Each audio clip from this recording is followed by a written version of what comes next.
Mi nombre es Graciela Castellano, soy profesora adjunta del Departamento de Medicina Preventiva y voy a actuar como moderadora en esta sesión. Estamos en el eje 1, estrategias de respuesta frente a la pandemia, y hoy nos vamos a tener una mesa de discusión cuyo título es Abordaje interinstitucional para diagnóstico y vigilancia genómica de SARS-CoV-2 en la región este. Y tenemos representantes de Centro Universitario Regional Este, Centro Universitario Regional Norte, Instituto Pasteur y Departamental de Salud de Rocha. ¿Sí? Ahora creo que lo mejor es que cada uno de ustedes, si quiere, se presente brevemente. Tenemos la ventaja de que esta jornada no tiene una a continuación, por lo tanto, por más que vamos a ser estrictos con el tiempo, tenemos un pequeño margen más. En las otras jornadas, cuando hay una inmediatamente, no hay cero margen de tiempo. Nosotros tenemos la ventaja de que después de esto hay un corte, y bueno, pero creo que por respeto al plan, a la planificación, creo que tenemos que respetar que tenemos 90 minutos en total. Si ustedes son 5 y todos van a hablar, no sé cómo se habrán organizado, pero si todos van a participar de la exposición, tienen unos 18 minutos cada uno. Si dejáramos las preguntas en el medio, de lo contrario podemos dejar 1 hora para la exposición y se repiten un tiempo menor, y dejamos media hora para las preguntas. No sé qué les parece a los expositores. No sé cómo se organizaron, si todos van a participar de la discusión, o alguno va a liderar y los demás. No, vamos a participar todos. En realidad somos 4, no somos 5, porque Rodney no puede estar hoy. Rodney no puede estar, está, perfecto. Sí. Ya avisó, está con el tema de CDC. Okay. Entonces vamos a hacer 4. Va a haber 2 presentaciones más técnicas, que va a ser la de Pilar y la de Cecilia Alonso, y bueno, la mía va a ser un poco más de política institucional, de cómo llegamos a tener un laboratorio, y bueno, perfecto. Y después al director departamental de salud, que va a hacer más la presentación desde el lado del Ministerio de Salud Pública, de los aportes y colaboración. Las nuestras van a ser más cortas, y las 2 técnicas quizás sean un poquito más largas. Excelente. Lo que les propongo es que nos tomemos 1 hora, son las 11:06, nos tomemos hasta las 12:15, si les parece, en las presentaciones. Yo más o menos les marco un poco el tiempo para que no nos extendamos mucho. Cuando sean 12:15, yo les voy a avisar, 12:10 tendríamos que ir cerrando, y de 12:15 a 12:30 vamos a dejar un espacio libre para preguntas con el público. ¿Está bien? ¿Les parece bien? Perfecto. Entonces, si quieren, podemos empezar con las presentaciones. Ustedes, cada uno se presenta si quiere, brevemente, y después empiezan sus aportes. Le vamos a pedir a los participantes que esperen entonces hasta el final, hasta 12:10, 12:15, para que se respondan sus preguntas. Me las van enviando al chat, y yo voy a después organizar cómo se las envío, como les digo. ¿Ok? Así que muchas gracias a todos. Bárbaro. Graciela, ¿podemos compartir pantalla, que tenemos una con la mesa mientras hablamos? Ya pueden todos pueden utilizar, pueden compartir.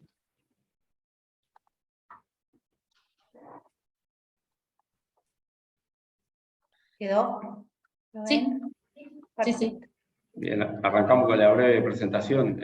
Pilar, arranca. Bueno, buenos días para todos. Mi nombre es Pilar Moreno, yo soy profesora adjunta del Laboratorio de Virología Molecular de la Facultad de Ciencias de la Universidad de la República, y además soy investigadora del Instituto Pasteur de Montevideo.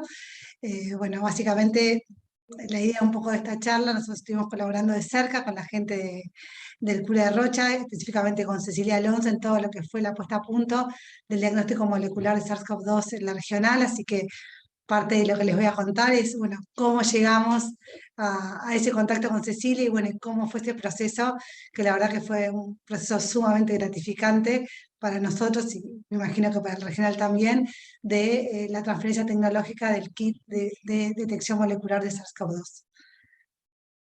Bien, gracias Pilar. Cecilia.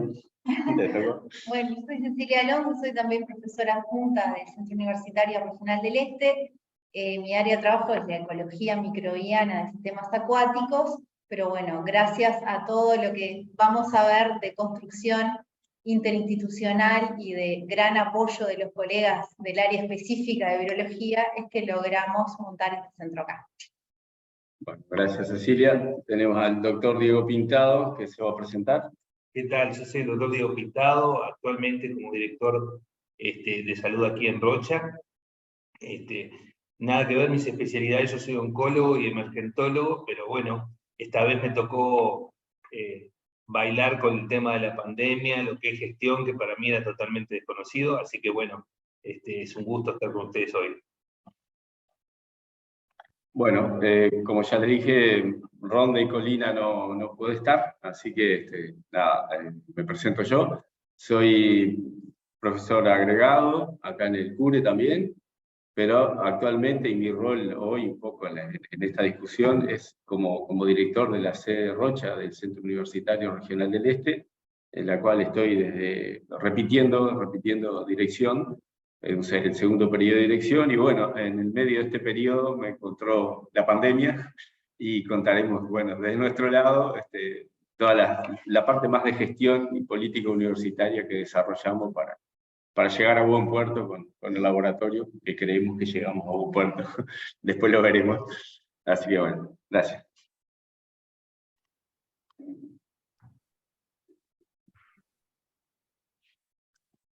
Si estamos presentados y les parece, podemos arrancar, Graciela.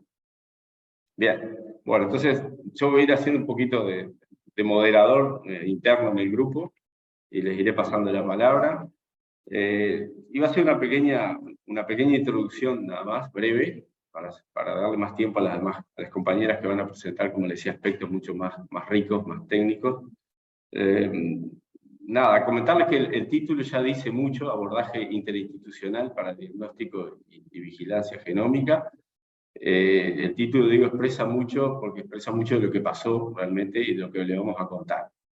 Una de las cosas que yo quería destacar es que estamos hoy contando esta experiencia, y me parece bien importante que si hubiese pasado la pandemia hace 10 años atrás, en Rocha no estaríamos contando esta experiencia y no le estaríamos compartiendo esta experiencia. Y esto tiene una explicación bien importante, que yo quería transmitirla, o varias explicaciones que conceptualmente se resumen en una sola, que es un fuerte proceso de descentralización de la universidad en todo el territorio que realmente hizo posible esto. Y esta fuerte descentralización en el territorio, acá en el CURE hoy estamos celebrando los 15 años de la creación del CENUR, pero el proceso fuerte se dio en los últimos 10 años de instalación. Comprendió varias cosas que para mí fueron fundamentales a la hora de poder desarrollar el laboratorio. Una es una presencia del CURE en la región, como decía, una presencia importante en Rocha, Maldonado, 33, en La Valleja, pero una presencia que está marcada por recursos humanos altamente capacitados, altamente especializados, con alta dedicación horaria, la mayoría de ellos, y directamente radicados en la región, que vinieron y se jugaron, digamos, a vivir y a desarrollar su investigación y su actividad académica y de enseñanza en la región. Y ese es un factor primero determinante. Segundo, junto con esto y relacionado, una infraestructura edilicia importantísima, también moderna, propicia para la instalación, a su vez, de equipamiento de última generación, de equipamiento muy sofisticado que tenemos, en particular en la sede Rocha, que permite el desarrollo de una infinidad de actividades de investigación, que, bueno, entre otras, después vamos a ver cómo permitió el desarrollo del laboratorio. ¿Ya? Y por último, yo creo que no menos importante, sino que más importante quizás que todo esto otro, es una fuerte inserción y relacionamiento con el territorio. Un fuerte relacionamiento con el territorio. Cuando hablo con el territorio es con la realidad, con las problemáticas del territorio, pero también con la institucionalidad del territorio. Con la institucionalidad pública, tanto con intendencias, direcciones departamentales de los ministerios, pero también con ONGs, con la sociedad civil, con emprendimientos privados. O sea, en estos 10 años el CURE ha desarrollado una fuerte red, una trama que lo ha consolidado en el territorio. Y esos elementos yo creo que jugaron muy a favor de que pudiera llegarse a buen puerto como decíamos hoy al inicio, si es que consideramos que sí que fue un exitoso el laboratorio. Y sobre todo este último factor yo lo destaco muy importante, porque sin él, sin esa inserción territorial y sin la fuerte relación de vínculos y lazos de confianza y de trabajo con la institucionalidad local, no hubiésemos logrado. Lo vamos a ver después cuando Cecilia cuente parte del proceso y cuando Diego Pintado cuente también. Entonces, parecen cosas menores, pero cuando el rector vino a inaugurar el laboratorio, yo tomé una frase que dijo él, que es muy usada, pero que acá se aplica mucho, es decir, este laboratorio no surgió por arte de magia, sino que surgió gracias a una política grande de la universidad, de descentralización muy fuerte, muy clara, muy contundente y que está consolidada en el interior. Y gracias a esas cosas que yo nombré, esos distintos puntos, se logró, por lo tanto, instalar el laboratorio. Y yo creo que por otro lado, y termino con esta pequeña intervención al inicio, después podré comentar alguna otra cosa más, un fuerte sentimiento del colectivo universitario, y a veces no nos damos cuenta que es, yo diría, de servicio público y de solidaridad. Porque acá, en Rocha, cuando nos propusimos, y Cecilia y un conjunto de compañeros se propusieron iniciar un laboratorio, no había virólogos, y no tenemos virólogos, no tenemos especialistas en esos temas. Y por lo tanto, y hubiese sido más fácil decir, bueno, no tenemos nada que ver con el tema, no podemos contribuir con nuestros conocimientos a esta problemática de la pandemia, o podemos contribuir de otra manera. Y sin embargo hubo gente con ese fuerte espíritu solidario, yo diría de compromiso con la sociedad en general, con las problemáticas nacionales como teníamos, con una problemática mundial, pero en particular a nivel nacional, un compromiso de la universidad del cual yo creo que tenemos que sentirnos todos orgullosos, somos parte de ese compromiso, de cuando no hay una gran problemática, cada uno está concentrado en sus cosas, en su trabajo, pero cuando nos llama el país, nos llaman los grandes problemas del país, los universitarios somos muy solidarios. Entre nosotros lo vamos a demostrar porque compartimos equipos con varios y compartimos técnicas, metodologías de trabajo, capacitaciones, pero también compartimos trabajo con todas las demás instituciones. Y ahí nos olvidamos las diferencias, las pequeñas diferencias del día a día que pueda haber, y nos pusimos todos a trabajar en conjunto. Y bueno, creo que esa reflexión, que es muy interesante, muy profunda, nos acompañó durante todo el desarrollo del laboratorio hasta los últimos días. Entonces, bueno, con esta breve introducción más institucional, que es un poco la visión del CURE en la región, quería pasarle la palabra ahora a Pilar, que cuente un poco, bueno, más en detalle estas cosas que yo las dije muy genéricas, pero que se van a ir quedando representadas en cada una de las presentaciones en mucho más detalle. Gracias por ahora y te paso la palabra, Pilar.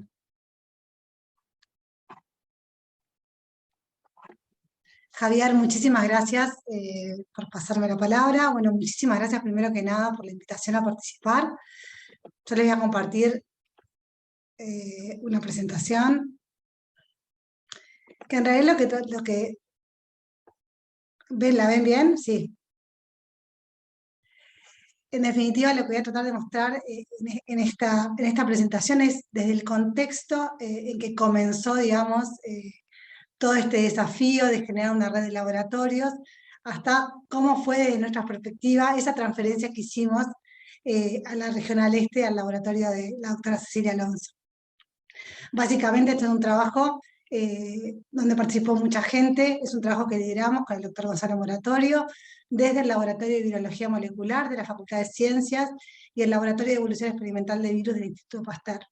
Pero para ponernos un poquito en contexto de cuál es la situación, porque cuando ahora hablamos de testeo y vemos la cantidad de test que se hacen por día, uno se olvida en definitiva de cuál era la situación que vivíamos al inicio del año 2020. ¿tá? Recuerden que a fin del 2019 estuvieron los primeros casos reportados en Wuhan y rápidamente el virus se esparció en todo el mundo, pero si nota en Uruguay fue de los últimos países del mapa en que se pintan en color. Básicamente nosotros no tuvimos nuestros primeros casos hasta el 13 de marzo. Y eso en definitiva para nosotros fue muy bueno, porque nos dio algo que no podíamos comprar, que básicamente fue tiempo. Tiempo de entender qué era lo que pasaba, tiempo de poder conocer cuáles eran los problemas que tenían otros países y otros países que eran del primer mundo. Y básicamente dentro de esos problemas que empezaron a tener al inicio era la falta de insumos para hacer el diagnóstico molecular. Un diagnóstico molecular que era fundamental en todo lo que era la estrategia Tetris que planteaba la OMS, que implicaba testear, rastrear y aislar como forma inicial de controlar la pandemia. Y en esa estrategia el testeo pasaba a tener un rol fundamental. También pasamos a darnos cuenta que los reactivos escaseaban y que las grandes empresas biotecnológicas cerraban acuerdos para venta de kits con países del primer mundo, y eso sumado al cierre de fronteras y sumado a la realidad que vivimos habitualmente nosotros en nuestro país, de la gran demora que tenemos a la hora de adquirir insumos en el exterior, realmente lo visualizábamos como un problema. Por eso en febrero ya nos habíamos puesto a trabajar en todo lo que era el desarrollo de un kit para hacer el diagnóstico molecular. Básicamente, la idea era generar una estrategia molecular que nos permitiera, a partir de las muestras clínicas, realizar la extracción de ARN y amplificar el material genético del virus.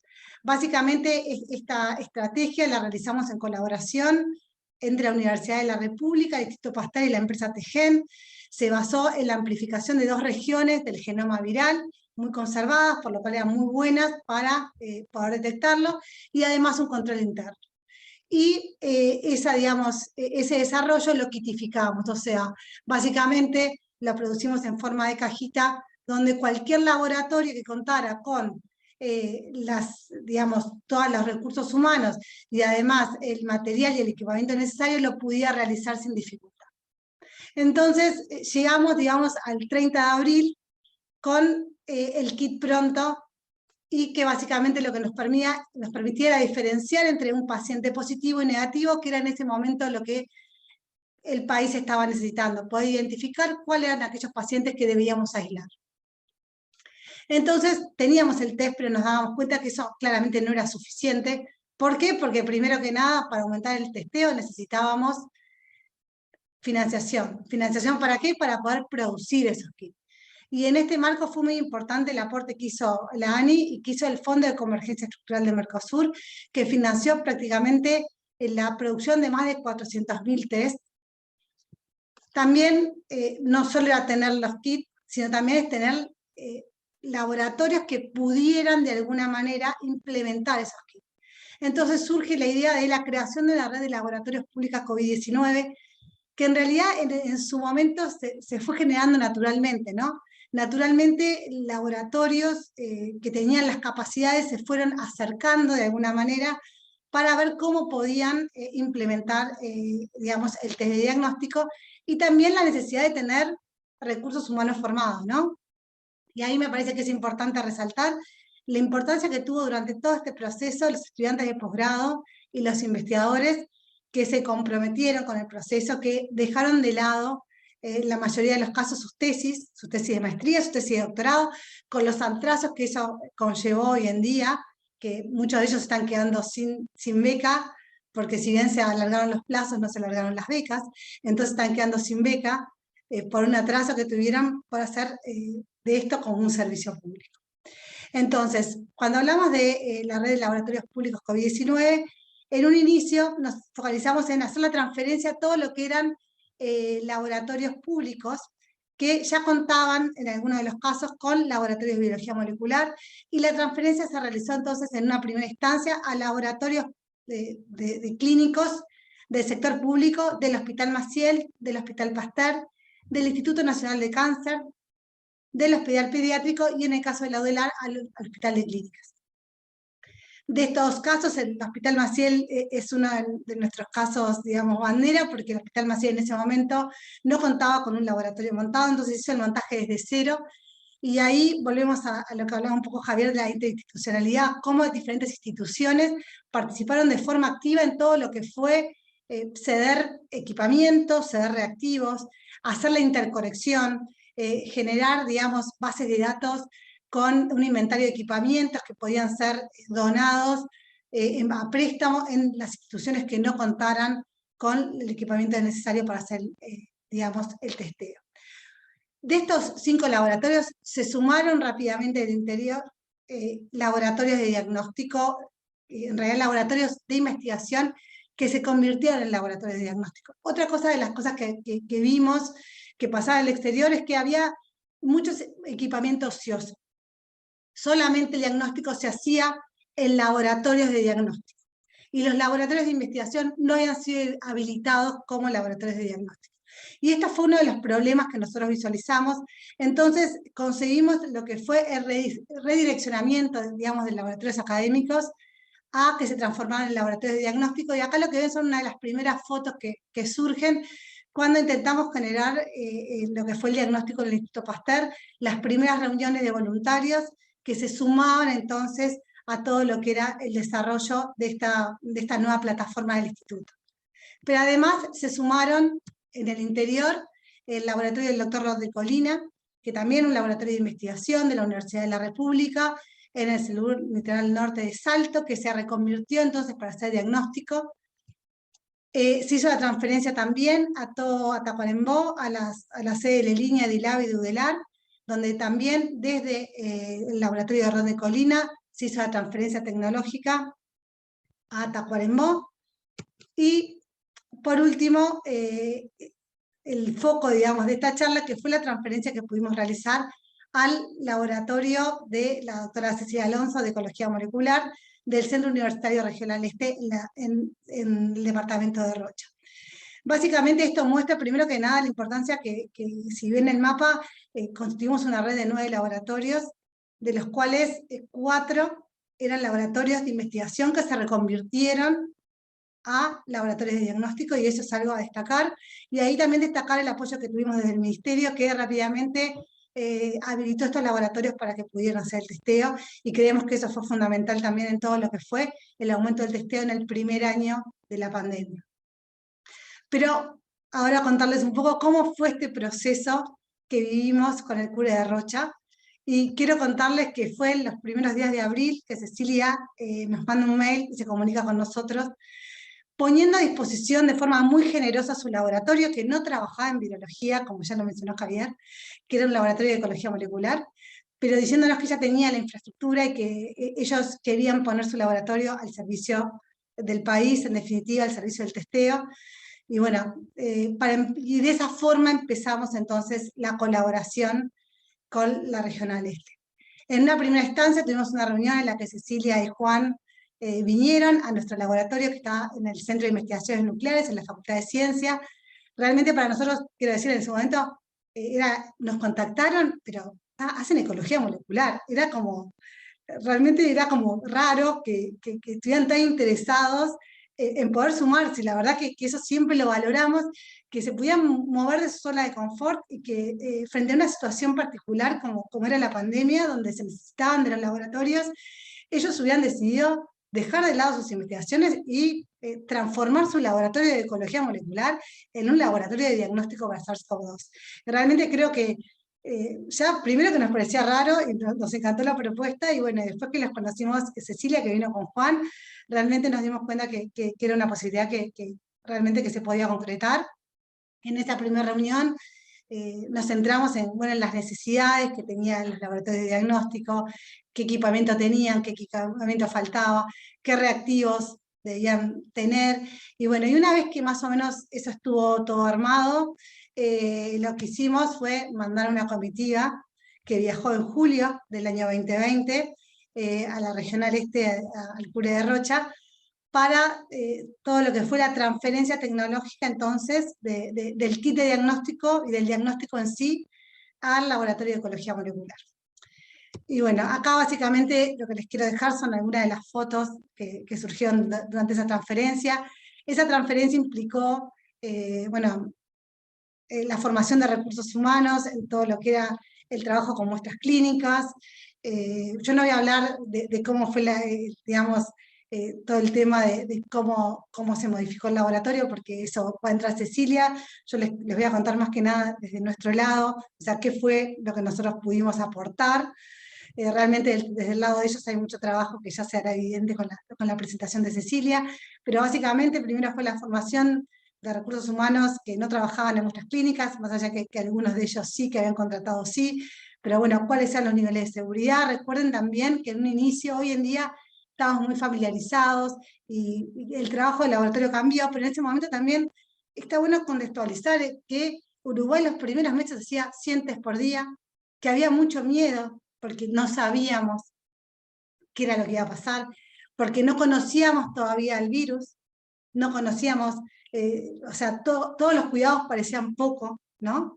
Y el cuidado también que teníamos, que tuvimos la transferencia al CURE, pero también a los otros laboratorios, de que las personas que estaban trabajando no se podían infectar, porque si las personas se enfermaban, el diagnóstico se caía.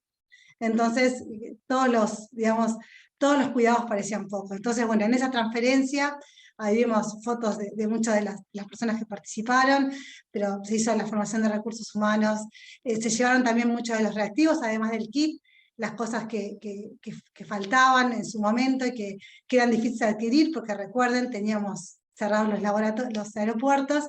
Bueno, desde Montevideo pudimos mandar todos los reactivos, y bueno, se empezó con el procesamiento de las primeras muestras, que como ven, todo el tema de los cuidados, y bueno, acá pueden ver a Juan procesando las primeras corridas, y bueno, y eso llevó en definitiva a que ya el 17 de julio se comenzara con todo lo que fue el diagnóstico. Lo cierto es que para nosotros fue una experiencia sumamente gratificante, porque fueron 2 días de mucho trabajo. Yo no participé directamente en el grupo que viajó, sí en todo lo que fue la logística, y bueno, pero realmente fue un placer trabajar, porque volvemos a eso, no solo la interinstitucionalidad, sino también las relaciones interpersonales entre los investigadores, y cómo diferentes áreas pueden, en definitiva, congeniar en un proyecto común y que sea muy productivo. Y bueno, y obviamente no podía dejar que nos atendieron muy bien, y nos faltó la buena comida de Bolvino, así que muchísimas gracias. Y bueno, eso llevó a que este grupo de personas que acá vemos, formados por investigadores del CURE de Rocha, investigadores de la Facultad de Ciencias, investigadores del Instituto Pasteur, en realidad pusieran a punto las técnicas de diagnóstico molecular, y bueno, y ahí tenemos que otra vez UDELAR saca entonces su anuncio de que inicia el diagnóstico COVID-19 en el CURE de Rocha. Creo que fue un gran hito, no solo para la regional, sino para toda la Universidad de la República. Básicamente, y para que vean la importancia que tuvo esto, y esto es para que tengan en cuenta cuál fue el aporte de este desarrollo de transferencia para nuestro país, y acá es el aporte de toda la red de laboratorios, el que integra el laboratorio de Rocha. Vemos desde marzo del 2020 a diciembre del 2020, básicamente pasamos de tener cientos de test por día a, en algunos casos, pasar hasta los 4.000, 5.000, hasta llegar a los 8.000 test. Y es importante que en este primer año de trabajo, el 40% de los test se realizaron. Esperen que no me pasa. ¿A ustedes les pasó la diapositiva? Seguimos en la curva de testeos diarios. Sí, no sé por qué dejó de pasar. A ver. Voy a dejar de compartir, voy a volver a compartir, disculpen, pero no sé por qué dejó de pasar. Dejó de pasar, a ver si... El 40% entonces de estos test fueron realizados en esta red pública. Y quizás hoy pensar en que en ese momento sean 4.000, 5.000 test parece poco, pero realmente en ese año fue realmente un logro pasar esos 100 test diarios. Y tal que el 40% de estos test del primer año, que fue un año donde Uruguay controló muy bien la pandemia, fueran hechos en esta red de laboratorios públicos, realmente para nosotros es muy gratificante. Pero esto no terminó ahí. ¿Por qué? Porque teníamos los kits, teníamos la red pública de laboratorios, teníamos los recursos humanos, pero la pandemia obviamente no nos dejaba de sorprender y aparecieron las variantes. Y en este contexto, la vigilancia genómica en tiempo real pasó a ser fundamental. Poder entender la dinámica de las variantes en tiempo real en nuestro país pasaba a ser el nuevo foco de atención, y nuevamente ahí este grupo interinstitucional tuvo un rol fundamental. Se generó con base en la red pública de laboratorios un grupo de trabajo interinstitucional de vigilancia genómica, conformado por laboratorios de la Universidad de la República, el Instituto Pasteur, por médicos del Ministerio de Salud Pública, por el Sanatorio Meridiano y por ATGEN. Y nuevamente el cura de Rocha tuvo un rol fundamental en todo lo que fue la vigilancia genómica en tiempo real durante todo este tiempo. Esta vigilancia genómica en tiempo real empieza en marzo del año 2021, con retrospectiva muestra del año 2020, y al día de hoy seguimos procesando muestras para ver cuál es la dinámica entonces del virus en nuestro país.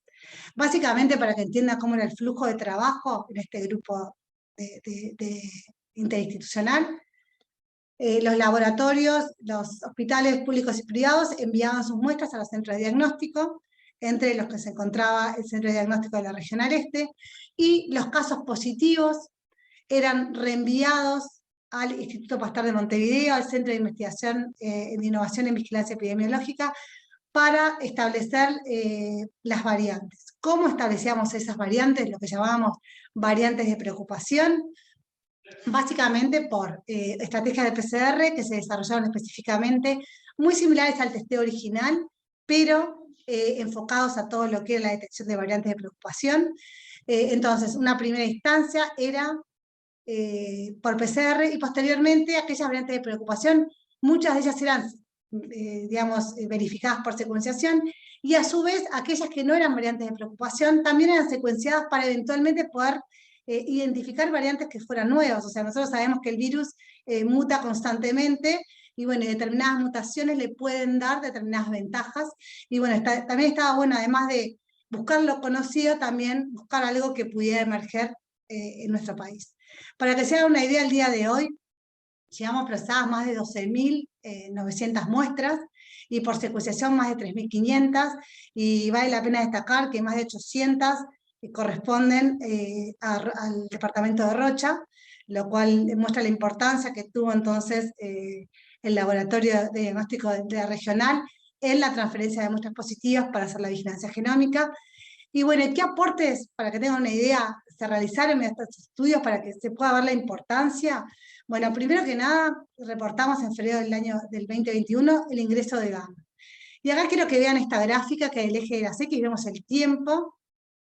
En rojo vemos el número de casos, en gris el número en la movilidad, y en la franja que ven gris es la fecha estimada de ingreso de gamma que pudimos realizar mediante estudios filogenéticos y filodinámicos, y básicamente lo que pudimos determinar es que el ingreso de gamma más el aumento de movilidad dio lugar a la primera ola que tuvo Uruguay en abril del 2021, cuando recién estábamos comenzando la vacunación.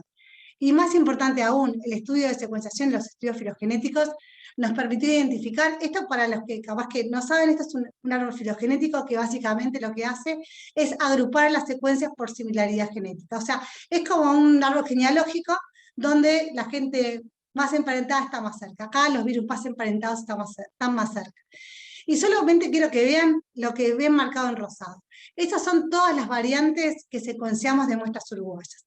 Y lo que llama la atención es que estas variantes están todas separadas en la. ¿De qué nos habla esto? Bueno, que básicamente gamma no entró una sola vez. Entró en varias introducciones independientes, se estima que más de 12 introducciones independientes, y cada una de esas introducciones dio lugar a una dispersión local. Esto lo pudimos determinar gracias a los estudios genómicos con las muestras enviadas de todos los departamentos. ¿Qué pasó en julio del 2021? Bueno, básicamente el Ministerio de Salud Pública nos pide que colaboremos en todo lo que era el retorno de turistas del exterior, porque recuerden que habíamos abierto las fronteras y la gente ya podía viajar. Y bueno, básicamente en julio reportamos entonces la introducción de todas las variantes de preocupación. Básicamente el aeropuerto era un colador. Reportamos el ingreso de alfa, de beta, de delta, y además de todas las variantes de gamma, por ejemplo, y de otras variantes de interés que ya circulaban en el país. Lo que vimos, que vamos a ver a continuación en una gráfica, es que de todas estas variantes, únicamente delta se volvió mayoritaria. Y bueno, obviamente en diciembre del 2021, esto es un pasado bastante reciente, lo que reportamos fue un cambio de juego con la entrada de Omicron y rápido desplazo del resto de las variantes por una variante como Omicron, que era muchísimo más transmisible. Entonces, para hacer un resumen, acá lo que pueden ver es, en el eje de la que vemos el tiempo desde enero, noviembre del 2020 hasta febrero del 2022, y lo que vemos en colores son las diferentes variantes. Si vemos en enero del 2021, febrero del 2021, vemos en verde todos los que eran las variantes que no eran de preocupación. Pero en febrero vemos el ingreso de la variante gamma. Y vemos que en celeste rápidamente la variante gamma desplaza al resto de las variantes, hasta que en julio reportamos el ingreso de la variante, de varias variantes de preocupación, pero mayoritariamente Delta, es la que se establece en la población, y en naranja vemos como Delta prácticamente en 2 meses barre por su alta transmisibilidad a gamma. Hasta que en diciembre entra en juego Omicron, y en prácticamente un mes desplazó a todo el resto de las variantes. Actualmente tenemos una circulación mayoritaria de Omicron, con varios sublinajes, incluidos BA4 y BA5, que son los más transmisibles. Esto simplemente para que vean cómo fue la dinámica en el país. A lo largo del tiempo vemos los casos en rojo, los fallecidos en celeste, y en verde los pacientes de CTI. Vemos como en la primera ola de gamma hay un solapamiento perfecto entre casos fallecidos y CTI, mientras que cuando ingresa Delta, al contrario de lo que vieron en otros países, nosotros no vimos en realidad ninguna ola, y eso básicamente porque la vacunación, que ya había empezado, amortiguó de forma importante la dispersión de Delta y el aumento de casos, hasta que vino Omicron, que con una alta transmisibilidad, por supuesto generó un pico enorme de casos, pero con un desacople importante en lo que era fallecidos y pacientes de CTI. Entonces, básicamente, esto es parte del resumen del trabajo que hemos hecho hasta ahora, y me interesa resaltar la interinstitucionalidad, ¿no? Como en un inicio desde UDELAR, Pasteur, comenzamos a trabajar con apoyo de ANI y ATGEN para todo lo que fue el desarrollo del kit de diagnóstico, todo lo que fue la transferencia y la importancia que tuvo el Ministerio de Salud Pública en todo lo que fue la transferencia a los laboratorios de hospitales públicos, para seguir con todo lo que fue la transferencia y la relación con las regionales, Línea, el ILABE, y, bueno, y obviamente el rol importante que tuvieron las departamentales de salud.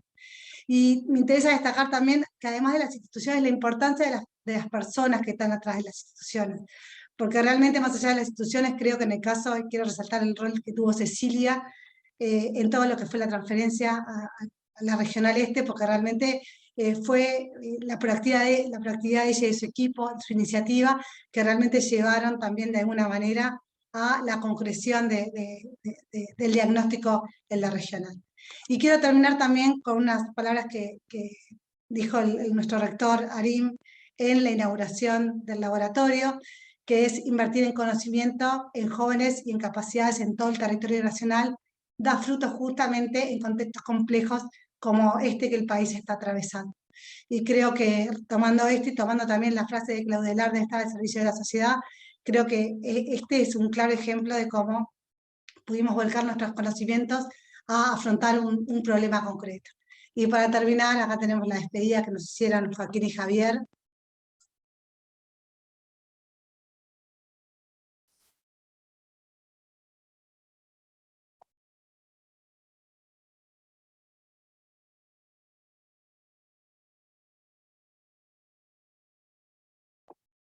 Bueno, y nada, con esto dejarlos, muchísimas gracias por habernos hecho parte de esta experiencia.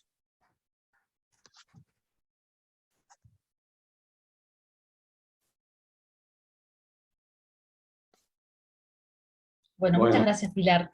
Les recuerdo a los participantes que en el chat pueden ir colocando sus preguntas o comentarios, que después del final de las presentaciones los vamos a brindar a los expositores, y recordarles también que tenemos más o menos media hora para la siguiente presentación. Para el resto de las presentaciones, unos 30 minutos, 40 minutos, si les parece. Muchas gracias, Pilar. Bien, bueno, gracias, Pilar, excelente, la verdad que muy lindo revivir un poco todo el proceso y toda esa información. Nada, llegamos a Rocha, entonces Y antes de darle la palabra a Cecilia, quiero contar una breve anécdota también que pasó en el medio. O sea, antes de montar el laboratorio y antes de cuestionarnos montar el laboratorio, la primera llamada que tuve fue de Rodney Colina, que estaba montando el laboratorio de Salto, para preguntarme. Él sabía que acá teníamos un equipo de PCR, acá en Rocha, y preguntarme a ver si ese equipo de PCR podía estar disponible como backup. Bueno, se veía ya que en Salto que la región iba a estar demandada, y que probablemente no diera con todos los equipos que tenían. Obviamente que el equipo estaba en el grupo de Cecilia Alonso. Hablé con Cecilia y ahí surgió una vez más esa cooperación institucional. Cecilia inmediatamente, como lo esperaba yo, no podía ser de otra manera, me dijo, obvio, el equipo está acá, pero está a la orden, se va para Salto. Y en 3 días, 4, hicimos las gestiones y el equipo estaba en Salto. Entonces ustedes se preguntarán cómo armamos un laboratorio COVID-19 en Rocha. Pregunta interesante. Bueno, a los pocos días vino Cecilia a decirme, Javier, yo creo que estamos en condiciones de armar un laboratorio en Rocha. Aunque no somos virólogos, como dijo Pilar, si nos capacitan, si pedimos apoyo. Y la pregunta mía fue, pero nuestro equipo de PCR se fue para Salto. Dice Cecilia, pero ¿sabes que en 33 hay un equipo? Bueno, fue levantar el teléfono, consultar al director de 33, a Emilio Fernández y a los investigadores, y una vez más, por eso creo que es muy valioso rescatar todas estas cosas institucionales, que no queden en el olvido, y agradecer, que me olvidé al comienzo que lo quería destacar, al espacio interdisciplinario por hacer este congreso y encontrarnos todos, y reforzar estas cosas que pasaron, ¿no? Porque una vez más, a los 2 días el equipo de 33, del PCR de 33 estaba en Rocha. O sea, curiosamente terminamos armando un laboratorio con un equipo de PCR de 33, y el nuestro estuvo todo el periodo en Salto. Hoy el de Salto volvió para acá y el de 33 de Rocha volvió para 33. Pero bueno, para que cuente más... La verdad que los equipos de PCR damos fe que fueron y vinieron por todo el país, y ahí capaz que solamente resaltar la importancia que tuvo Iña también, y Miguel Sierra, en la colaboración, y que Iña se dio muchísimo equipamiento para muchos laboratorios. Me parece que también eso es importante, más allá de la interna de la UDELAR, también reconocer el trabajo que tuvieron, el rol que tuvieron otras instituciones académicas del país, que fue muy importante. Clarísimo, excelente. Gracias, Pilar, por la acotación. Importantísimo. Y bueno, dejo a Cecilia ahora.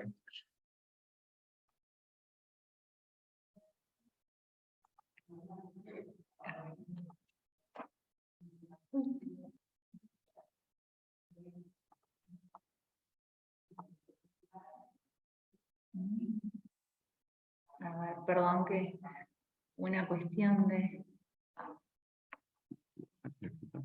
Sí.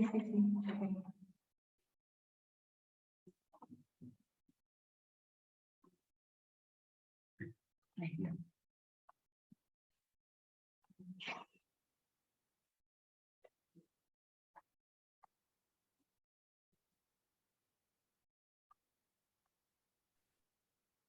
Bueno, muchas gracias a todos por participar y por todo lo ya aportado. Yo voy a intentar resumir un poco cómo lo vivimos desde acá, en las distintas fases. Entonces, como decía Javier recién, lo primero fue mail el 19 de marzo, escribiéndole a Rodney para contarle los equipos que nosotros teníamos disponibles acá. Estaba el equipo de PCR, pero también la cabina flujo laminar, la centrífuga, todo lo que nosotros teníamos, diciendo, bueno, nosotros tenemos esto, está a disposición, y también ya le decíamos, bueno, si nosotros tenemos que trabajar en eso, vamos a necesitar asesoramiento, porque no trabajamos con patógenos, no trabajamos con muestras clínicas, pero ya previendo que de pronto podía llegar a pasar que nosotros necesitáramos trabajar en eso, ¿no? Y bueno, esto fue el 19 de marzo, el 31 de marzo, como decía Javier, ya estaba el equipo camino a Salto.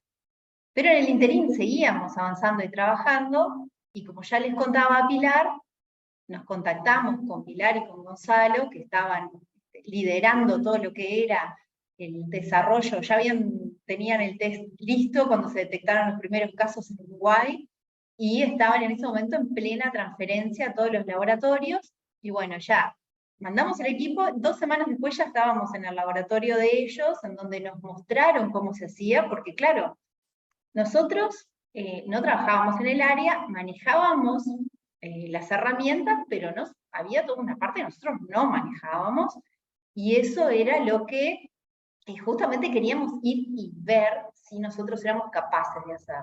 Bueno, y allá fuimos, allá nos mostraron todo, cómo era todo el procedimiento, todo lo que se necesitaba, y ahí fue que dijimos, ok, estamos en condiciones de hacerlo. Eso fue el 16 de abril. El 18 de abril, esto fue el jueves 16 de abril, el sábado 18 de abril, Joaquín estaba mandando a las autoridades de la universidad, a la prorectora de investigación, Cecilia Fernández, y a Rodney, que además de estar montando el laboratorio, el presidente de la Comisión Coordinadora del Interior, una propuesta para poder armar un laboratorio diagnóstico acá. Y ya acá, este es el mail del 18 de abril que mandó Joaquín, y acá ya estaba en curso el vínculo con la Dirección Departamental de Salud. Ya diciendo, tenemos pendiente realizar una reunión con el director departamental de salud. Ya, mientras tanto, ya había un abordaje interinstitucional que estaba gestándose mismo en la región.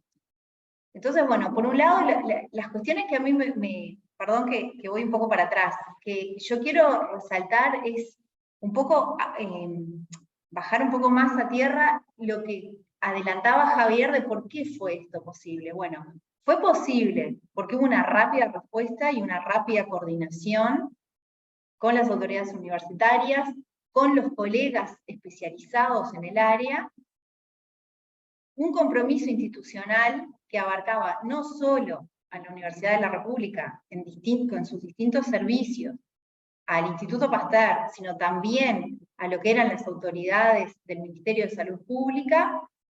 Ese compromiso institucional trascendió a nivel local, a otras instituciones, como por ejemplo la Intendencia Departamental de Rocha, una cooperativa de construcción. ¿Por qué? Porque nosotros teníamos que montar un laboratorio de bioseguridad de nivel 2. Como Pilar decía, en ese momento, ahora también, pero en ese momento sobre todo, teníamos un foco muy grande puesto en que esto se podía hacer solamente si contábamos con ciertas condiciones de bioseguridad que nosotros no teníamos. Teníamos lo que era la parte molecular, pero como no trabajábamos con nuestras clínicas, no teníamos un laboratorio de bioseguridad tipo 2, pero teníamos la posibilidad de generarlo. Y ahí, bueno, fue clave el rol de la Intendencia en que trasladó este laboratorio, que está acá, que es un contenedor, que fue el primer laboratorio de ecología molecular. Cuando vinimos a instalarnos al CURE, y todavía no existía este edificio en el que estamos ahora, y nosotros trabajamos en contenedores en el predio de Provides, bueno, ese laboratorio fue, de nuevo, trasladado al predio del CURE, y a partir de ahí, gracias a la colaboración de muchas personas, porque hubo que hacer de todo para poder acondicionar este laboratorio, participó esta cooperativa de construcción, Cosorca, que ellos cedieron su mano de obra para hacer lo que fue la instalación del laboratorio, para poder ponerle la electricidad y poder ponerle el acceso al agua, poder montarlo en el predio del CURE, y todo lo que fue el montaje a la interna de trasladar los equipos y de armar efectivamente el laboratorio, como siempre Javier en todas, desde hablando con el director departamental de salud hasta cinchando con la cabina de flujo laminar. Y en paralelo, eran cosas que iban todo como muy rápido y se iban dando en paralelo a distintos niveles. También, desde el punto de vista del compromiso institucional, el generar un convenio de trabajo entre la universidad y el Ministerio de Salud Pública. Mientras íbamos montando ese laboratorio, el 3 de junio ya estaba el borrador del convenio que elaboramos en conjunto con la Departamental de Salud, y el 24 de junio se estaba firmando entre las autoridades de la Universidad de la República y del Ministerio, se estaba firmando el convenio para dar un marco de trabajo a este laboratorio. Eso fue el 24 de julio. Este espacio que está acá es para mostrar que mientras tanto seguíamos trabajando en armar el laboratorio y en capacitarnos para hacer este diagnóstico. ¿Y por qué fue eso posible? Y acá va otro de los aspectos que quiero resaltar. Porque existían recursos humanos altamente calificados que estaban radicados en la región. Entonces, esto arrancó como una iniciativa del Grupo de Trabajo en Ecología Microbiana en Sistemas Acuáticos, que era, como ven, un grupo muy chiquito. En ese grupo estaba Belén González, que es bioquímica clínica y es estudiante de doctorado en microbiología marina, Luciana Grifero, que es bióloga, magíster en ecología y estudiante de doctorado en el uso de las comunidades microbianas como indicadores de la contaminación emergente en los sistemas acuáticos. Juan, que ya lo mencionaron, Juan Zanetti, que es licenciado en bioquímica, especialista en manejo costero integrado, y estudiante de maestría en el uso de herramientas metagenómicas para comprender procesos ecosistémicos, para que se hagan una idea de dónde nosotros veníamos. Rápidamente teníamos que incorporar a gente que viniera del área de salud, y una de las características que tiene el CURE justamente es que alberga docentes de un montón de disciplinas diferentes. Yo no me atrevo a decir que todas las disciplinas de la universidad están contempladas, porque no es así, pero una gran cantidad de las disciplinas en las que trabaja la Universidad de la República tienen algún representante en el CURE. Y teníamos docentes del área de salud. Entonces rápidamente se incorporaron Odile Chapos y Melissa Duquía, que son docentes de la licenciatura en enfermería, para todo lo que era el manejo de las muestras clínicas. Ese grupo, a lo largo del tiempo, fue necesario ampliarlo, porque ampliamos la capacidad de... Ay, quiero que se vea esto, no sé si se ve. Ampliamos la capacidad de hacer diagnóstico, y además también era necesario hacer rotaciones en el equipo, porque esto era una actividad muy exigente, era de todo el día, todos los días, bueno, de lunes a viernes todos los días, y además en el interín seguir llevando adelante esas tesis y esos proyectos que mencionaba Pilar, que obviamente quedaron postergados, pero nunca quedaron paralizados, que mientras tanto teníamos que seguir con lo nuestro. Entonces, bueno, se amplió el equipo, con otra compañera también del área de enfermería, que a su vez trabajaba en Comero, y con dos compañeros licenciados en laboratorio clínico, que trabajaban en el hospital de Rocha. Uno de ellos docente de la Escuela de Tecnología Médica, y ambos que trabajaban en el hospital de Rocha. Y acá vuelvo a resaltar esto, porque estas cuestiones, que en principio pueden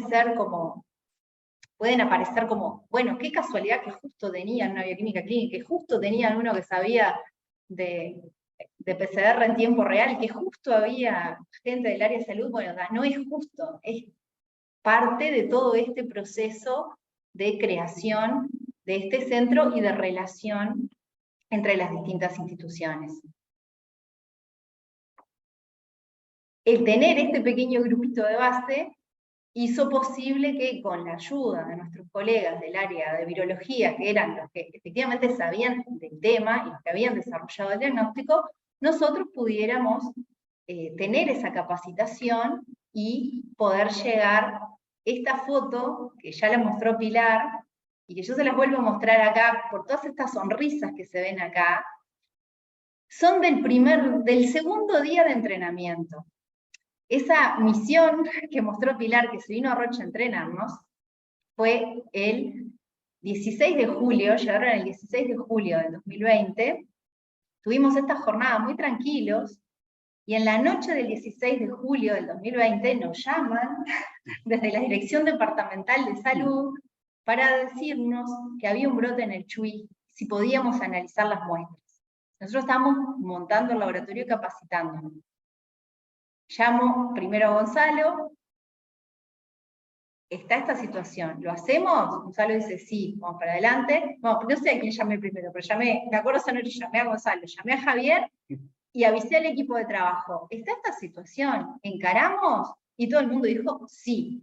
Y esta sonrisa que tenemos acá con este cielo nocturno fue porque ese día hicimos por duplicado el diagnóstico. Primero lo hizo todo el equipo que vino de Facultad de Ciencias y del Pasteur, nos enseñaron cómo se hacían todas las cosas, y después nuestro equipo lo repitió. Entonces ese día fue un día de una larga jornada de trabajo, pero que al final del día ya habíamos hecho todo el procesamiento de muestras reales y nos había salido bien. Y por eso es que estábamos tan contentos y después nos fuimos a festejar.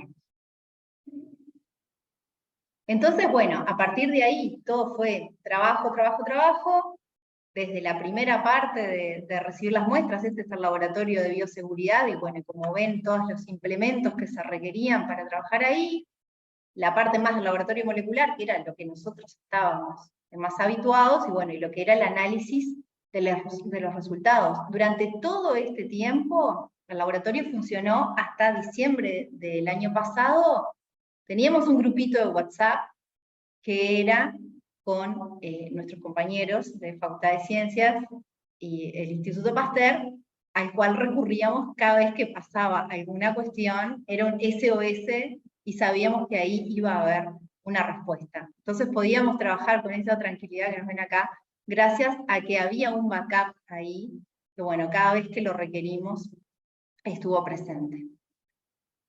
Y otra cosa que es importante, me parece destacar, de lo que tiene que ver con los laboratorios de investigación transformados en laboratorio de diagnóstico, es que obviamente esto no era nuestro tema de trabajo, y no es nuestro tema de trabajo, pero desde el inicio, desde antes que el laboratorio, o sea, en paralelo fue a que el laboratorio se creara, ya nuestros colegas del área de virología nos estaban invitando a formar parte de grupos de trabajo dedicados a la vigilancia genómica. Entonces, esto arrancó con el proyecto Frontera, que se aprobó en junio del 2020, ahí en ese momento, y siguió con el grupo de trabajo interinstitucional que les presentó Pilar.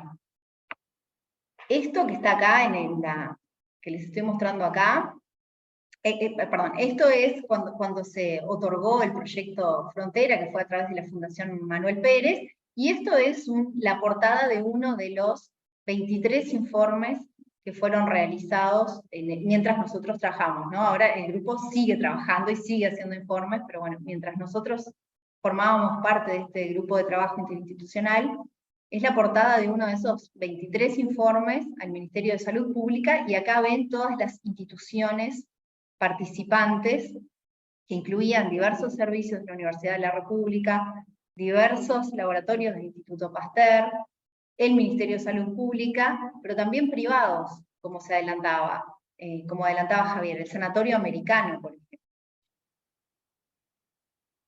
Entonces, bueno, al final de todo esto, cuando pasamos en limpio, ¿qué fue lo que pudimos aportar específicamente desde el CURE? Bueno, hicimos más de 16.000 análisis.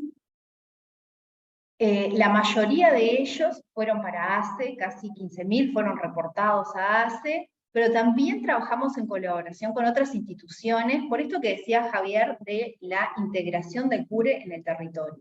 Entonces, cuando las mutualistas tenían sus propios laboratorios a los cuales enviaban las muestras, pero a veces era necesario que tuvieran un resultado de forma urgente porque era determinante, y entonces en ese caso recurrían a nosotros porque tenían el resultado en el día. Entonces también trabajamos en colaboración con las mutualistas, con los establecimientos penitenciarios. Eso a través de la Departamental de Salud nos decían, necesitamos saber, porque puede ser que haya un brote en la cárcel de Rocha, y bueno, nos mandaban a nosotros las muestras a analizar, o por ejemplo cuando hubo un brote en prefectura, o por ejemplo situaciones particulares de familias que estaban en situaciones muy complejas, entonces era el MIDES quien nos pedía que hiciéramos los análisis, y además también, en una pequeña medida también contribuimos a resolver situaciones internas a la institución, como por ejemplo, no sé, habían estado un grupo de docentes y estudiantes en una salida de campo, y después había alguien que estaba contagiado, bueno, a testearlos rápidamente, porque nosotros podíamos responder más rápidamente que la vía, digamos, de esperar por el sistema de salud, y que era necesario saber si había que confinar a más gente, o si había que suspender tal curso, o lo que fuera. Entonces, tuvo un componente que es más a la interna de la institución, pero bueno, que en su momento también fue importante. Y bueno, y en el marco del trabajo con los colegas, específicamente del área, ¿no? Nosotros lo único que hacíamos era generar las muestras, y bueno, y discutir los resultados y aportar en lo que podíamos. Bueno, fue que se pudo detectar y comunicar muy prontamente la presencia de este linaje, del virus, y de una variante que fue la P2, que fue la primera que ingresó, que todos estábamos temiendo, pero al final resultó ser mucho menos mala que la P1 y fue desplazada rápidamente por la P1, como les mostró Pilar, que llegaban de Brasil. Porque ¿por qué en Rocha? Porque estábamos en la frontera con Brasil. Y ya sabíamos que Brasil iba a ser, la frontera con Brasil, iba a ser un punto de entrada de virus en general y de variantes en particular. Y bueno, como ya les adelantaba, participamos de la generación de estos informes elevados al Ministerio de Salud Pública y también en comunicaciones científicas que se publicaron en revistas especializadas. Entonces fue algo que derramó en distintos niveles. ¿Por qué? Porque tuvo un enfoque no solo desde lo técnico, sino que era la comunidad académica, científica, involucrada en la generación de estos resultados. Y eso, como siempre, no quedó solamente ahí, sino que tuvo y tiene una perspectiva que, por un lado, se fortaleció el grupo de trabajo que estaba trabajando en este tema, y a partir de eso hicimos una propuesta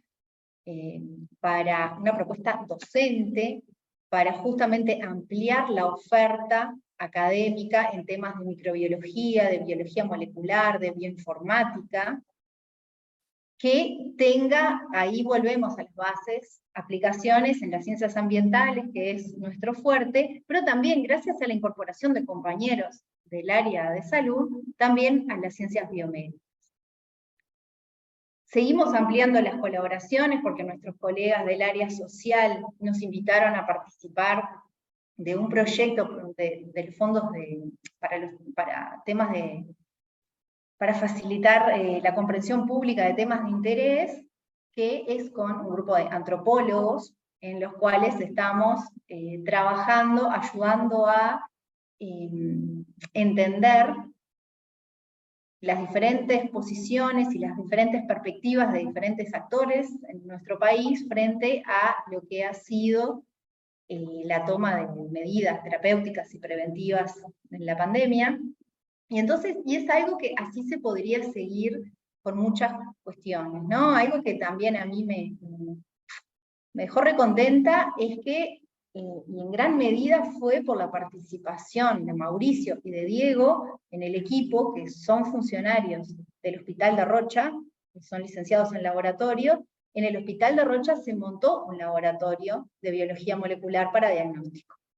No tienen todos los equipos, pero una vez más, en el caso de que se requiera, ya estamos preparados para poder hacer ese vínculo fluido y que la gente del Hospital de Rocha pueda venir a trabajar al CURE en las cosas que necesita. Entonces realmente fue algo, como decía Pilar, muy gratificante, tanto desde el punto de vista personal, como de lo que se generó entre la gente que trabajó, como desde el punto de vista institucional y de las posibilidades en las que pudimos trabajar, tanto en la pandemia como en la proyección a este momento post-pandemia, y bueno, y esa red que quedó armada, esa trama que quedó, que bueno, que en cualquier momento puede volver a activarse y puede generar rápidas respuestas. Así que bueno, lo último que me queda es simplemente, que se me fue, agradecer a las autoridades del CURE por confiar en nosotros y a las autoridades de la universidad por lo mismo, a los colegas del área de virología que fueron quienes hicieron posible nuestra inserción en este tema, a los colegas del CURE que contribuyeron de diferentes maneras, como decía Javier, desde prestando equipamiento hasta, yo qué sé, no sé, haciendo el material de difusión para las distintas actividades que se hacían del laboratorio, hasta dando un espacio que tiene el CURE en una radio para poder intercambiar más con la gente, a la Dirección Departamental de Salud, que jugó un rol clave, que ahora Diego nos va a contar en todo lo que fue, no solo la firma del convenio, la generación del convenio, sino también en lo que fue la gestión cotidiana de la interfase entre el laboratorio y todos los centros de salud de la región. Nosotros, si bien trabajamos particularmente en Rocha, especialmente en Rocha, también hubo momentos en que estuvimos procesando muestras de Maldonado, y ahí también entran, bueno, todos los directores y los funcionarios de los centros de salud de la región este, con quienes trabajamos cotidianamente, la Intendencia de Rocha, la cooperativa, que permitieron la instalación de este laboratorio, del Laboratorio de Bioseguridad, y después cuestiones que son más iniciativas privadas de distinta índole que también ayudaron, como por ejemplo, uno de los servicios de acompañantes de Rocha nos prestó una ambulancia con la cual, gracias a esa ambulancia, pudimos implementar un laboratorio móvil para hacer hisopados cuando se requería, por ejemplo en el verano, poder hisopar gente que estaba de paso transitorio acá, pero que era necesario para poder hacerle un seguimiento. Y bueno, y gracias a eso podíamos hacer hisopados acá en el Cure, hisopados en La Paloma, porque nos prestaron esa ambulancia. Y también, finalmente, lo último que tuvimos fue una donación de una red de iglesias que nos donaron un equipo de extracción automática para poder acelerar la fase de la extracción de material genético, que era el cuello de botella. Y bueno, y finalmente las gracias más grandes son al equipo de trabajo que, bueno, como ya dijimos, se la jugó por meterse en un área que no era su área, pero que bueno, en virtud de ese compromiso y de esas ganas de colaborar, que era lo que brotaba en todo alrededor, logramos llevar a cabo esto. Muchas gracias.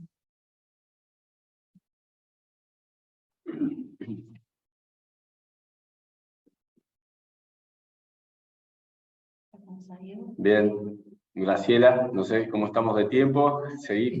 Estamos bien. Muchas gracias, Cecilia. Tenemos hasta ahora básicamente una sola pregunta.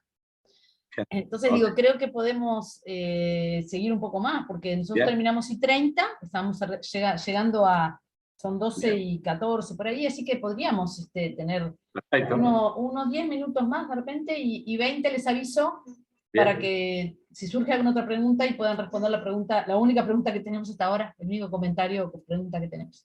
Así que adelante. Dale, gracias, Graciela. No, breve, ya lo presenté un poco, pero comentar que, bueno, continuando con mi relato, después que Cecilia vino con la locura de armar un laboratorio en Rocha, y que había estado con Juan en Montevideo y en el Pasteur, con Pilar y con Gonzalo, y que me dijo, es posible hacerlo. Lo primero que hice fue buscar el teléfono de un tal señor Diego Pintado, que digo así porque no lo conocía, estaba de flamante director de la Departamental de Salud hace pocos días, no había tenido el gusto de conocerlo, lo llamé, y Diego Pintado al poco rato estaba acá en el Cure, de tapabocas, nos conocimos de tapabocas, siempre cuento esa anécdota, y durante muchos meses nos seguimos viendo de tapabocas. Pero de ahí en adelante se estableció una relación de trabajo, realmente una relación de trabajo muy fluida, en la cual había días que hablábamos 3-4 veces al día, y no exagero.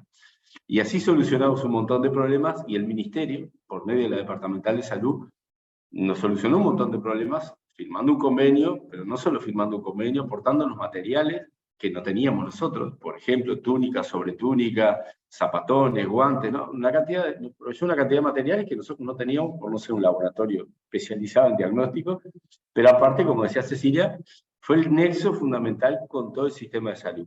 Entonces, bueno, acá está Diego, y me gustaría que él cuente también cómo vivió la experiencia desde su lado.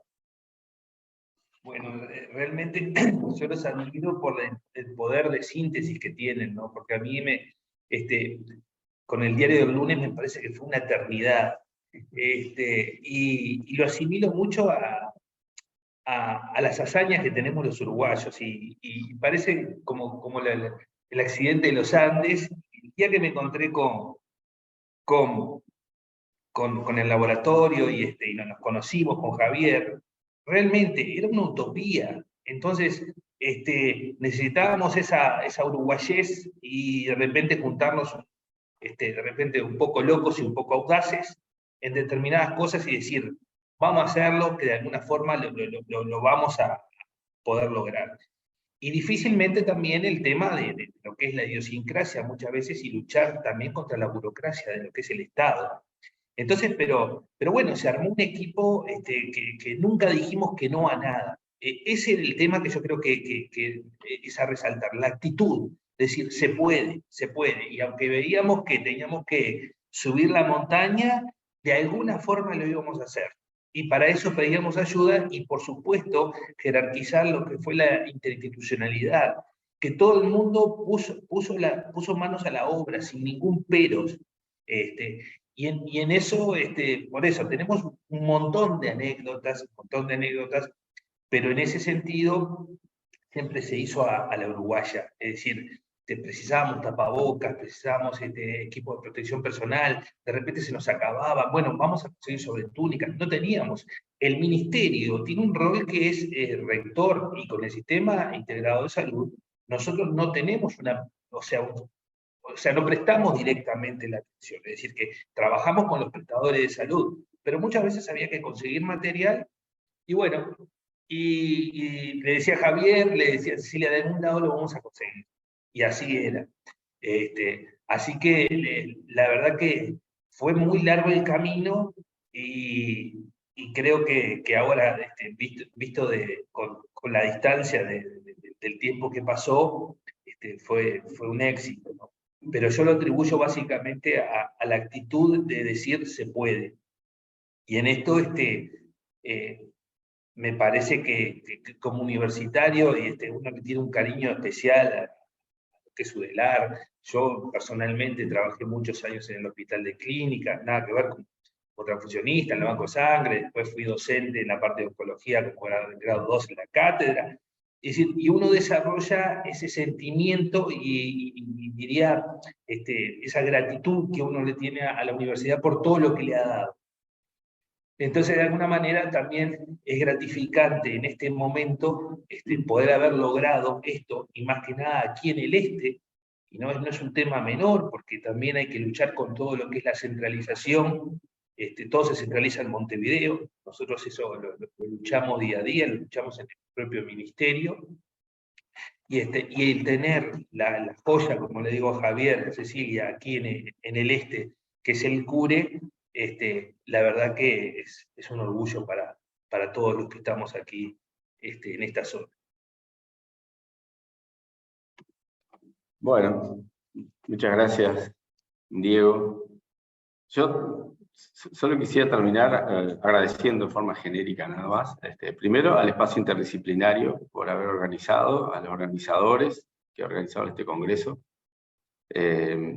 por lo que decíamos, por lo que acaba de decir Diego, porque a veces pasan las cosas y tendemos como que rápidamente a olvidarnos, todos nos embarcamos en otras actividades, y creo que fue un episodio, por decir así, la pandemia, que nos puso a prueba como uruguayos todos, como sociedad, y creo que dentro de todas las dificultades y todo lo que pasó, lo salvamos con buena nota, y entre ellos todas las instituciones y la universidad también.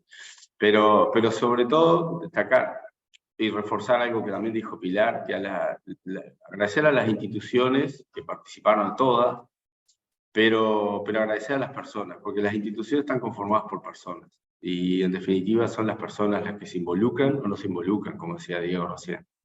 Y acá hubo gente que se involucró muchísimo, y dejó de hacer muchas otras cosas para ponerse al servicio público, al servicio del país. Y yo, de mi parte, el enorme agradecimiento, porque nada de esto estaríamos contándolo hoy sin el esfuerzo y el involucramiento de personas que se jugaron para sacar adelante una situación muy compleja que vive el país. Así que, de mi parte, como director, eternamente agradecido por la experiencia que viví, que salimos, creo que, bien parados, como decía, en una situación muy difícil, muy compleja que vivió el país, pero se muestra que la suma del esfuerzo de cada uno es mucho más, la sumatoria, como siempre se dice, da un resultado mucho más grande que si hacemos las cosas cada uno por su lado.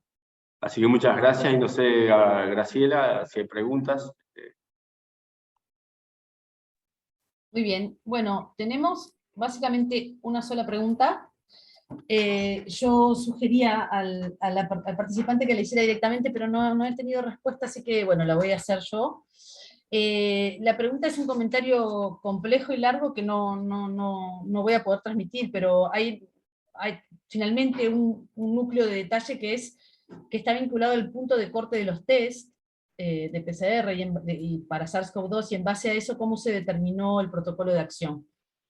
Es una pregunta bastante técnica en una mesa que está ligada más al contexto de la gestión, del proceso y a las respuestas interinstitucionales, pero bueno, como es la única pregunta que tenemos, me parece que se merece que se tenga en cuenta. No sé si veo un comentario también, Graciela, en el chat. No es una pregunta, pero te digo, no sé si vos la ves. Uno largo. Es un comentario muy largo. Si ustedes quieren, yo puedo leerlo. Es un comentario muy largo y si quieren yo lo puedo leer. Como quieras. Como ustedes digan, yo lo leo. Bueno, el comentario es así. Es un comentario que después está vinculado a una pregunta. La primera pregunta es vinculada al punto de corte y después el comentario Perfecto. dice: buenos días, mi duda ante tanta información positiva de ustedes en cuanto al manejo de una pandemia que yo no vi hasta marzo del 2021 me asombra. También el hecho de que recientemente se dijo a nivel oficial del MSP que nunca se aisló el virus. Entiendo además que PCR no es el mejor test para indicar casos, sino solo posible presencia de virus, sin determinar cuál, y dependiendo de los escudos o de los puntos de corte, supongo que pues no está bien escrito esto, de los puntos de corte de cada PCR, que fueron variados de 38 a 22, de acuerdo a elevación de casos antes de la vacunación y disminución luego de empezar la campaña. Yo sigo teniendo dudas de la veracidad de todo esto, y mi pregunta es clara. Las personas en su mayoría murieron después de marzo de 2021, eso fue en la mayoría de los casos ya vacunados y sin poder hacer autopsias para verificar nada. Entonces, como saben que fue por COVID, como indica en la gráfica la profesional que lo presentó. ¿Bien? Bien. Bueno, en realidad voy a empezar por el inicio con la pregunta de ST. Primero que nada, aclarar que nada de lo que nosotros decimos o mostramos es en base a percepciones o a situaciones particulares, sino que nos basamos en evidencia científica publicada a nivel internacional y en el caso nuestro publicada a nivel nacional, tanto por los grupos de investigación como por el Ministerio de Salud Pública. En el caso del CT, quizás lo primero importante es entender ¿qué hablamos cuando hablamos de PCR, ¿no? O sea, porque se ha hablado mucho del CT, de la carga viral, pero no sé si hasta qué punto todos tienen conocimiento de en qué se basa la técnica y qué información nos da la técnica. Nosotros cuando usamos una técnica para diagnóstico, nosotros tenemos que saber qué información nos da esa técnica. En el caso del PCR, el PCR es una técnica ampliamente extendida, la usamos no solo para diagnóstico, sino también como parte de una herramienta de investigación, y se basa básicamente en la detección de ácidos nucleicos. ¿tá? Pero no es una técnica genérica, o sea, nosotros para la detección de un ácido nucleico en particular, nosotros hacemos un diseño específico. Primero que nada, la PCR no detecta cualquier cosa, la detecta para lo que nosotros la diseñamos, o sea, hay reactivos que son específicos para detectar determinado material genético. Con respecto al CT, el CT se basa es el ciclo en el cual obtenemos detección. No quiero complicarla, en algunos casos se asocia a la carga viral, en otros casos no. En el caso de SARS-CoV-2 se tomó como un proxy de carga viral. Y los niveles de corte, o sea, la PCR cuando hace señal es sumamente sensible, es sumamente específica, es que detecta algo. ¿ah? Se pone como punto de corte, en un inicio se puso como punto de corte un ciclo de 35. Obviamente, que nosotros detectemos material genético viral no quiere decir que el virus esté activo. Entonces, digamos, la información que nosotros damos tiene que ser tomada en el contexto del paciente y, digamos, el PCR es una herramienta que suma y que ayuda en el diagnóstico. ¿tá? Eso por un lado. Por otro lado, cuando se refieren a que el Ministerio dijo que oficialmente no había aislado el virus, y esa es una realidad que vive el país lamentablemente, que recién a fines del año pasado se pudo inaugurar el primer laboratorio de bioseguridad nivel 3, que ya que estamos, y estamos en el contexto del área, es importante decir que se inauguró en la Regional Norte, en Salto, que lo dirige el doctor Ron de Colina. Entonces, Uruguay no tenía la capacidad de aislar el virus porque no contaba con laboratorios con una seguridad suficiente para hacerlo, por lo cual, no, obviamente el Ministerio dice que el virus no se aisló, y eso es lógico, pero obviamente tenemos reportes de todo el mundo que el virus ha sido aislado múltiples veces, está publicado en revistas internacionales, de eso no hay lugar a duda. Y por otro lado, cuando hablamos de la vacunación y que se le adjudica a la vacunación el aumento de muertes, realmente es algo circunstancial. Uruguay empieza a vacunar a principios de marzo, y si ustedes ven el pico de muertes se da en abril, y Uruguay en ese momento no llegaba a un 15% de la población vacunada, totalmente vacunada. Realmente, quizás hubiéramos empezado a vacunar antes, no hubiéramos visto ese pico de muertes. De hecho, con una población sumamente vacunada, en julio, ya cuando entra Delta y vemos lo que Delta hace en el resto del mundo, un aumento de casos, un aumento de muertes, realmente Uruguay no ve ese pico y realmente sortea la ola de Delta de una forma muy buena, y eso realmente es resultado de la vacunación. Y bueno, y además está decir la gran evidencia que hay a nivel científico de los efectos positivos de la vacunación en las poblaciones. Así que nada, solamente aclarar esos puntos. Muchas gracias. Gracias, Pilar. En principio no tengo más preguntas. No sé si quieren hacer algún otro comentario, algún participante. Tenemos todavía yo quería unos hacer un minutos comentario, más. Graciela, ¿no? Sí, claro. Que no sé si recuerdan, pero en el Cure Rocha también, en el microscopio de transmisión electrónica, se obtuvo una fotografía electrónica del virus. Producto de lo que decía Pilar, que bueno, que no se podía cultivar, fue extraído de un hisopado con alta carga viral, salto, y por lo tanto el virus no estaba extremadamente lindo para la fotografía, es decir, ya tenía algún periodo de tiempo, y es bastante complejo al no poder hacer un cultivo y concentrar el virus, el campo que agarra un microscopio electrónico, se imagina que son, bueno, tamaños distancias muy pequeñitas. Entonces si no está concentrado el virus, Álvaro Olivera, que es nuestro técnico acá en el microscopio, le dio bastante trabajo poder llegar, pero tuvo una fotografía que, bueno, si bien no es un aislamiento producto de un cultivo, de un laboratorio de seguridad, de bioseguridad 3, pero bueno, hay una fotografía del virus, y bueno, se ha seguido trabajando en esa línea, y probablemente más adelante ojalá tengamos nuevas fotografías mejores obtenidas también. Es otra de las cosas que tiene el interior, ¿no? Tenemos un laboratorio, un microscopio electrónico de última generación y único en la región.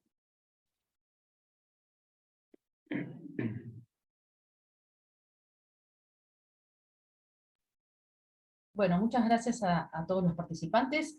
Damos unos minutos más por si alguien quiere hacer algún comentario o pregunta, pero en principio estamos muy bien en el tiempo y en la organización. Creo que nos quedan apenas unos minutos, pero bueno, si nadie... Luis, ¿sí? ¿Puedes? Hola, buenos días, y escuchando un poco la respuesta a lo que había expresado como una inquietud en base a que ese té de corte, es en base a que no me parece satisfactoria la respuesta de la colega, por lo siguiente, porque el mismo Ministerio, la Organización Mundial de la Salud y el mismo Ministerio de Salud Pública de Uruguay habían reconocido que no tenían aislado el virus ni lo tenían aislado en ningún lugar del mundo. Y no he visto ningún paper donde den la secuenciación de los 29.000 y tantos nucleótidos que habían dicho que tenía ese virus, y que por lo tanto la respuesta de los test PCR que se hacían estaban referenciados en él, sino que estaban referenciados en secuencias que se hacían virtuales. En base a eso se estableció un CT de corte que la misma Organización Mundial de la Salud en enero del año 21 advirtió que haciendo al CT de corte alto pasados los 22 ciclos se corría el riesgo de ir a una falsa positividad y por lo tanto aislar a poblaciones que estuvieran justamente sanas, porque detectaban restos virales o restos de una cantidad de secuencias que podían ser comunes, y sobre todo nunca necesariamente referenciado a cosas vivas. Entonces, a mí me parece que habría que ser un poco más específico y también un poco más observancia autocríticamente de que esto, que es un fenómeno mundial, que mismo el test PCR está haciendo por el que lo lanzó, que es Christian Drosten, para hacerlo un gol estándar, está enjuiciado su accionar y su actuación de colocarlo como un gol estándar al inicio de la pandemia, cuando ni siquiera el creador, que fue Kary Mullis, había dicho que eso servía para detectar enfermedades virales. A mí me parece que, con todo respeto, es un montaje que se hizo para lanzar algo que no tiene una seriedad al punto de declararlo una pandemia, cuando tengo dudas si fue una epidemia. Y muy sospechosamente desapareció la gripe en todo el planeta y las enfermedades virales que todos los años tenemos y las enfermedades bacterianas que todos los años tenemos, y solamente lo que existió fue COVID.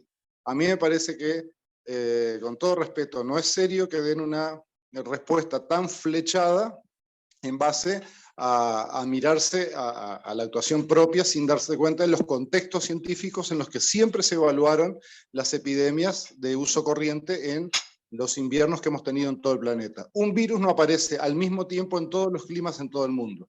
Eso no existió nunca en la historia. Graciela, discúlpame, Sí, yo, Pilar. la verdad, o sea, nosotros discutimos en base a evidencia y no en base a conspiraciones, así que digo, me parece que la respuesta que di la mantengo, y bueno, me parece que es en base a evidencia científica, y me parece que, digo, me parece que no es el ámbito para entrar en este tipo de discusiones No, no es con no es el conspiraciones. ámbito, ni la mesa, ni el eje de discusión. Creo que no podríamos avanzar más en esta línea. Son 12:30 además, y creo que ya cumplimos suficientemente con nuestros objetivos. Muchísimas Así que gracias. bueno, agradezco mucho a los participantes y a quienes se dedicaron un tiempo para estar aquí, y al esfuerzo colectivo que significó todo esto. Y en principio creo que vamos a dar por cerrada la mesa. ¿Sí? Muchas gracias a todos y que Muchas tengan buena gracias. jornada.